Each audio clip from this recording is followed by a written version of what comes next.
fly fish till the day that I die. Spring has thawed out the long bitter winter. The water is clear and the skies are blue. I'm standing in the middle of the Beaver Kill River. Might even catch and release one or two. Well, some folks like horses, cats or dogs. Me, I like fishing with a rod and a fly. Yes, fishing is a favorite pastime of mine. If I couldn't do it, I think I would cry.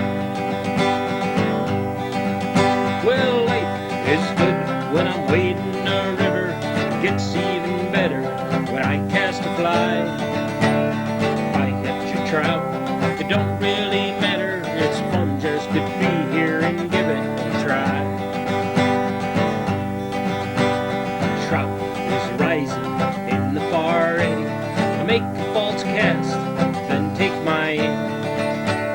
If he takes the fly, I feel so much better. And if he doesn't, I'll feel no shame. Stoneflies and caddis and the riffles are plenty. Mayflies courting on fragrant breeze. And cedar wax wings come down from the heaven, wait for their dinner up in the pine trees. The water is cold and my waders leak, and it's raining now on my favorite stream. I'll bear it all, just fish with a feather, so when I sleep I will have a sweet dream. And life is good when I'm wading a river. It gets even better when I cast a fly. If I catch a trout,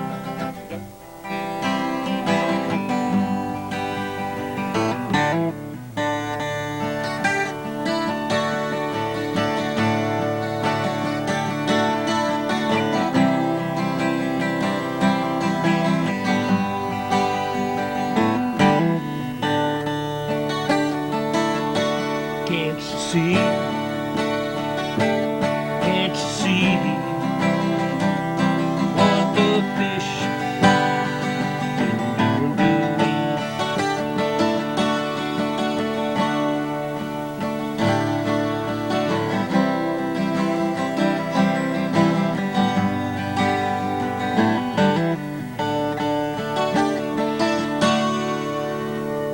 Oh, hey folks, how you doing? Curtis Mayfly here, and I just was working on one of my new songs that I hope to get on the show here one of these days. It's called Can't You See What Those Fishies Been Doing to Me? And I hope to get it on the show sometime this season. So yeah, I gotta practice, okay? But enough practicing for now. Welcome to Riffles and Waves. This is show 2 of season 4, and I'd like to say thank you for joining me today. And today I'm going to continue with our progression here, that is, as we carry on through for 20 shows. I only do 20 shows, and then I go fishing, okay? But the beginning of the show, the season, I start with fly tying. Why? Because it's winter out. It's snowing out. If you go skiing or sledding or whatever, and you come inside, you have a nice hot cocoa or a cup of coffee, and you sit down with your fly tying tools and you tie flies. So that's what I'm going to talk about today primarily, is the tools and some of the materials that you would want to have available to tie some fine flies. And the next 3 shows, the actual next 4 shows, will feature fly tying. I'll be doing some hare's ear nymphs and things like that. And then I'll get into dry flies in show 4. We'll do some dry flies, maybe a parachute, and then I'll get into Kurt's Killer Stonefly, a big fly that's a lot of fun to fish. And of course, I always have little video clips of my travels throughout the summer, so we'll play it by ear for that.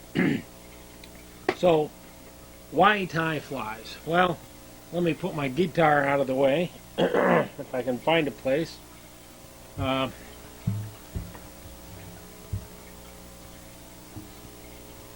But you say, why tie flies? Well, we tie flies, and excuse me if I sneeze, it's that time of the year. It is cheaper to tie flies than it is to buy them. At $2 a piece, or maybe $1 a piece, 20 flies is 20 to 40 bucks. For 40 bucks I can buy some nice materials, okay? So if you think of in terms of flies being cheaper to tie than it is to buy them, it is true. But what happens is you end up with all kinds of stuff when you start tying flies. So I just want you to be prepared to start collecting fur and feathers and hooks and all these kinds of things. And we'll talk more about that kind of stuff in a while. But again, a lot of people say, well, why fly fishing? Well, the bottom line is fly fishing is different from spin casting. Here's my Ron Popeil pocket fisherman.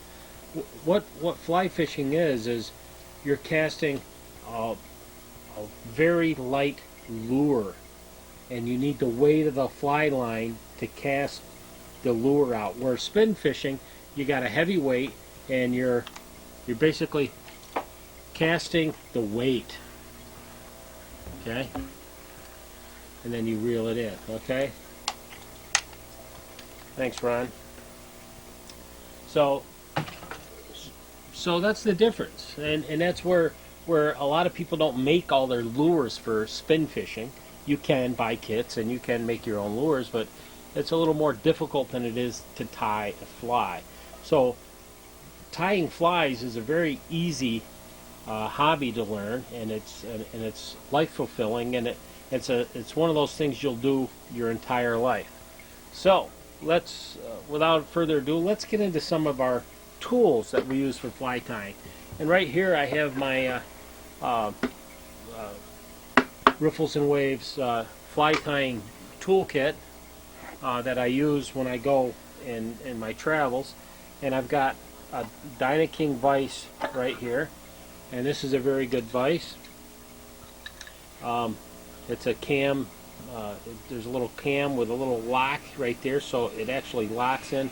You turn this for the tension for the hook, and it also has a material clip on here, which is a spring clip, and it has a hackle gauge I put on here, so that helps me measure my hackle. These vices sell for about $114, and this is a very, very nice vise. It's designed to be portable, and it comes with a base. So you would attach this to the base right here. Okay, and then you would tie your flies. I can get it on there. And that's nice for portable fly tying. Okay. There's another type of vise. Here's a cheaper vise, an AA vise, which has a cam operating system as well. However, this one does not rotate. The Dynakings rotate, so it's not like a rotating vise like a Rwsea rotating vise, which is a horizontal rotation. This just allows you to turn your fly upside down and sideways, and turn it around and tie on it. So it just makes it a lot easier to tie parachutes and flies like that. But a basic $30 vise will get you through most applications, and I have a whole bunch of vices up here. That's not a big deal, but you should invest in a fairly good quality vise.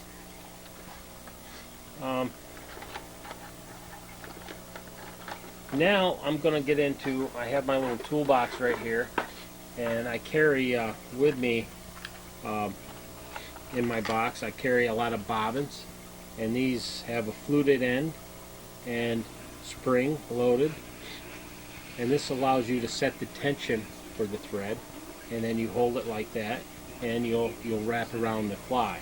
Okay, so you're going to need some bobbins. You're going to need some very good sharp scissors.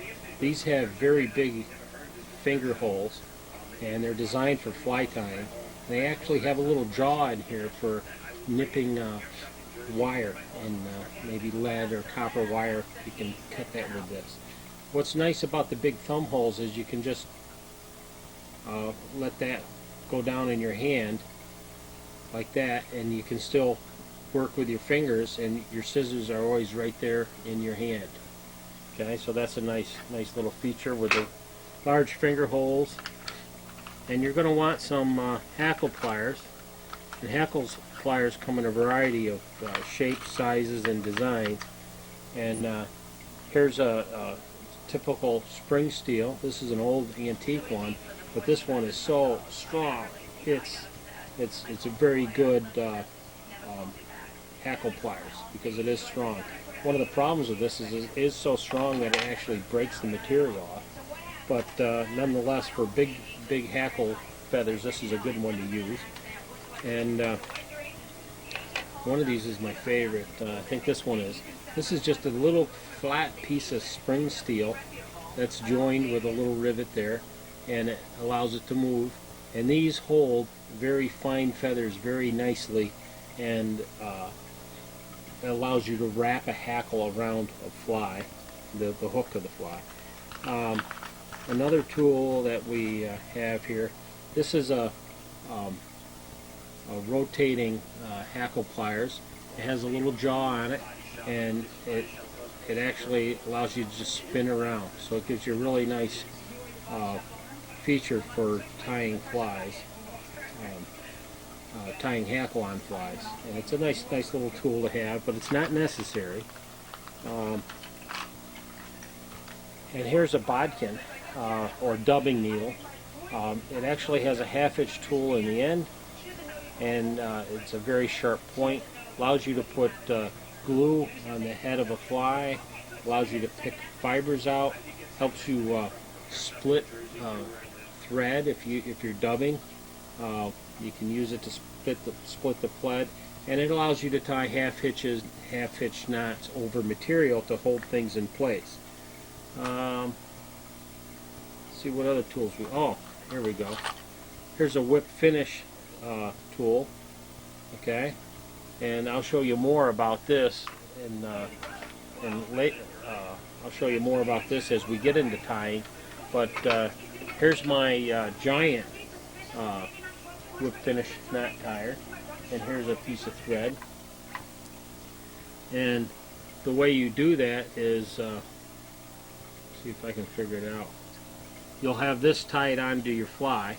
Okay, this is your thread. You're going to take it like that, and you're going to wrap it around the hook, and you're going to unhook this one, and then you're going to pull it tight. And that helps you tie a knot. But we'll show you more about that as we get into tying flies. I'll show you the whip finish knot very easily. And again, I don't even use the whip finish.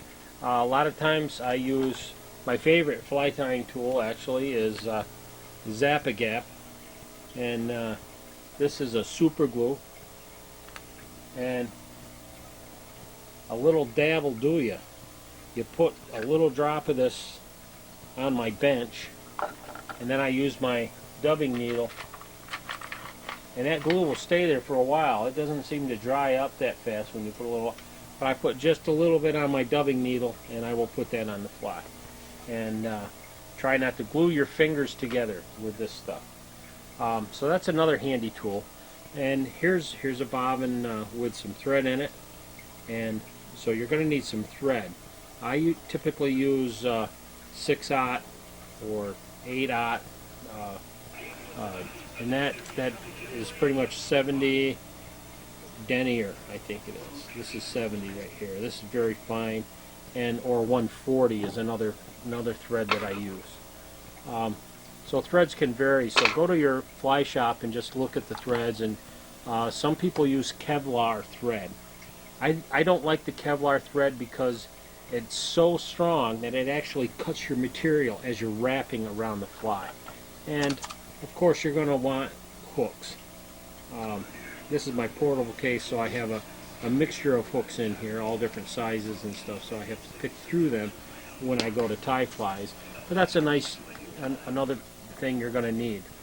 Another tool that isn't necessary but is helpful is a spinner. And what this is on your fly you'll make a loop with material and you'll put this on there and you spin it, and it actually wraps the thread around the dubbing, and that's one way to put dubbing on. So that's a spinner tool. That's pretty cool. How much time we got? Let's put some of these tools away. And I got scissors in here, so I got lots of tools. And I'm going to put this in here. I'm going to put this back. And one of my most important tools is, because flies are so small, I use these magnifiers. So when I'm tying, these are reading glasses, but when I'm tying, I can go like that, and it's even closer up. It's just phenomenal how much better I can see with these when I'm tying a fly. It doesn't help you when you're looking out, but these are very valuable. And I got these at AC Moore or one of those hobby places for working on small models or something like that. But I use those, and that helps. When I'm at home, I use my big magnifier.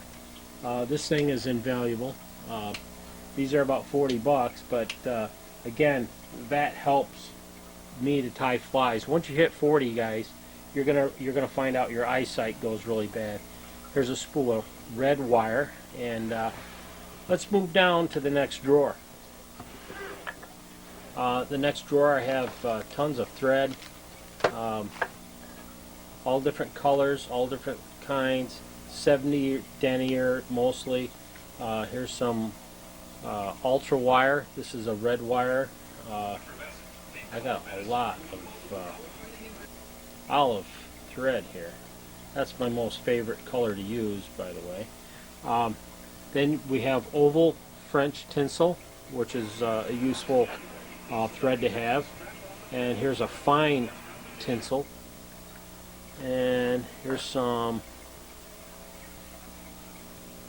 is that floss? Yeah, this is flat wax thread. This is white, a white thread. And then we have some red floss for abdomens. And I got a whole bunch of, here's some flat tinsel. This is something that you you use a lot for hare's ear nymphs and those kinds of things. Here's some copper wire, ultra wire, very fine. That's good for abdomens on nymphs. Here's some more oval French tinsel and flat. And then another thing I use is the non-toxic lead. Lead-free round wire. This helps add weight. The lead added more weight, and but you think about the toxicity of lead. It's not good in our drinking water, and it's not good in our ducks and geese either. And then I have some wax here. Wax is important for putting. You put it on the thread, and you use it to stick the dubbing. Another type of wax I use is this stuff here, and one of these lasts a long time. It's very sticky wax, but it's very handy in the sense that it helps the dubbing to stick to the thread while you tie your fly. Another thing I like to use is the poly floating line. This is polypropylene, but I use this to make posts on parachutes. It's very good material, and I wouldn't go anywhere without it. And if you want to get into CDC, I have some fine hackle. I have some little lead eyes for little nymphs, and here's some more lead eyes. Yeah, these are little lead eyes for making clouser minnows. That's something handy to have. Now we get into our dubbing, and here's some CDC Caldine Canard ginger. I have various colors of this. This is a very light feather from the belly or under the arm of a goose, and it's very waterproof, but it's great for making CDC caddis and flies like that, and it floats really well. This is a dyed orange rabbit's hair foot, and these offer a lot of fibers, a lot of good feathers in these, or fur, a lot of good fur in there. And then you have your elk hair and your deer hair. You can't go anywhere without some elk or deer hair. This is a beaver dubbing material here, and this is made from beaver, and it's dyed in different colors, and I have lots of it, lots and lots and lots of it. What you do is I have it in these little cases that I like to carry with me, and I have different colors, and you pull this out, as we will see when we do the hairs here. Pull it all out, stick it to the thread with the wax, and it makes the body. So you can make any color mayfly you want using this material. And I have all kinds of it in these little cases. Let's see what we got down here. Okay, now we're getting into some other. I have moose hair here, and I have badger. I have belly strips from a deer. I have dyed elk hair. Elk hair is really great for the elk hair caddis. And here's some moose hair, and here's a piece of black bear, I think. Yep, very nice. And here's some muskrat. Lots of good dubbing in these. And here's some fox fur, red fox, belly fur. That's a real nice material to use for your dubbing. And then quickly, I'm running out of time for today's show, but I want to get into. These are some rabbit strips. These are for zonkers. And here's some more poly propylene for the wing posts, and I have a bunch of different colors of that. Now hackle is very important because hackle is the part that holds the fly on the water. You're going to wrap this around the hook, and those fibers are going to stand up, and it's actually going to make the part that holds the fly on the water for a dry fly like a mayfly. Now it's very important to buy good strong fibers, and this is a Collins hackle cape, and these retail grade 1 is about 55 bucks, but it's worth it. As you can see, I've got hundreds of flies that I can tie out of this one neck. Here's a grizzly, and look at all those little fibers. These are the ones you're going to use the most, is these little ones. You don't really concern yourself much with these big ones, but it's these little ones right down in here that are the most important. And again, this is where a lot of your money goes when you get into fly tying, is into your hackle feathers. And again, I have a lot of hackle feathers. I have maybe 40 or 50 of those necks. And that's one of your biggest expenses, is hackle. Another expense is hooks. You can see here every bin is full, and I've got nymph hooks, I've got streamer hooks for my stoneflies, and then I have barbless hooks over here for my dry flies. And these are all my little size 12, 10, 14s, 18, this is 16 mini barb, and so on and so forth. So we have all different sizes there of hooks. And you buy the hooks in packages. I buy them in packages of 100, like this. Okay. This is size 18 barbless, and that's about $11. Okay, so if you buy 400 or 500 hooks, you're looking at 50, 60 bucks. So that's an expense right there. So keep in mind, you can also buy only 25 hooks in a time in a package, and it's a little more money when you start adding up the cost of all those flies, all those hooks. You know, it's cheaper to get 100. But again, some of the let's get back to our materials here. But keep in mind your budget. Okay, is what I'm trying to say. Here's a turkey feather. I picked these up along the road while I was riding my bike. Somebody must have scared a turkey or hit a turkey or whatever, and I happened to ride by on my bicycle and I got a bunch of nice feathers.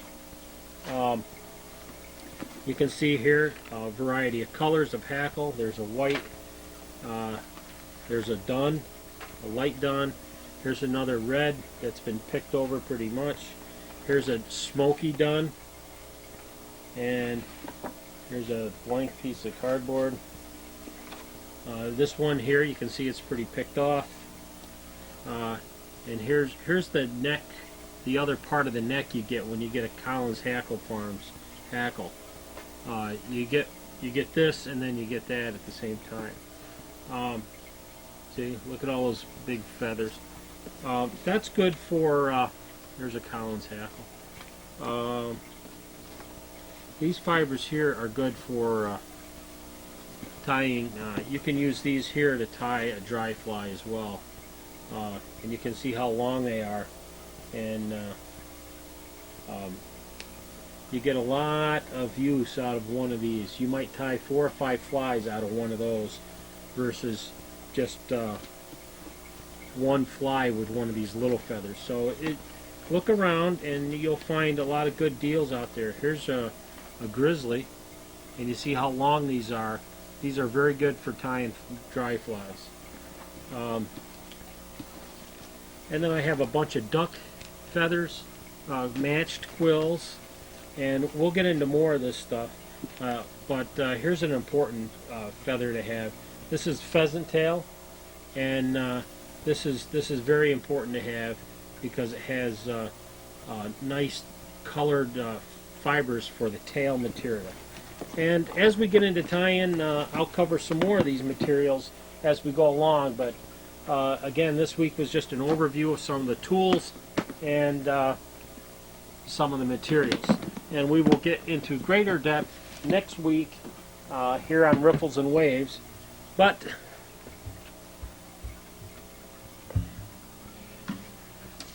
that's our show for this week, folks. So see ya.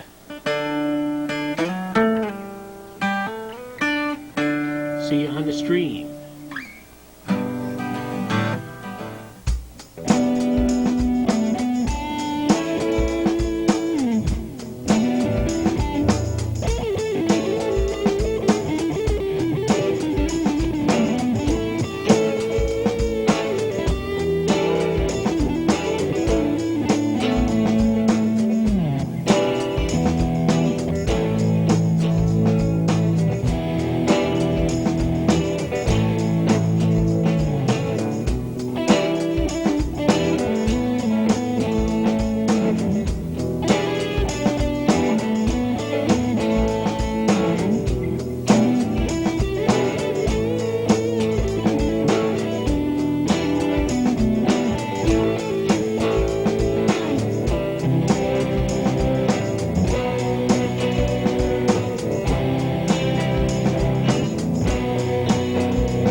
You gotta see this. Kurt Nelson. What? I came home and told you that very thing, but you didn't say me, so never mind. I did too. You did not. I did too.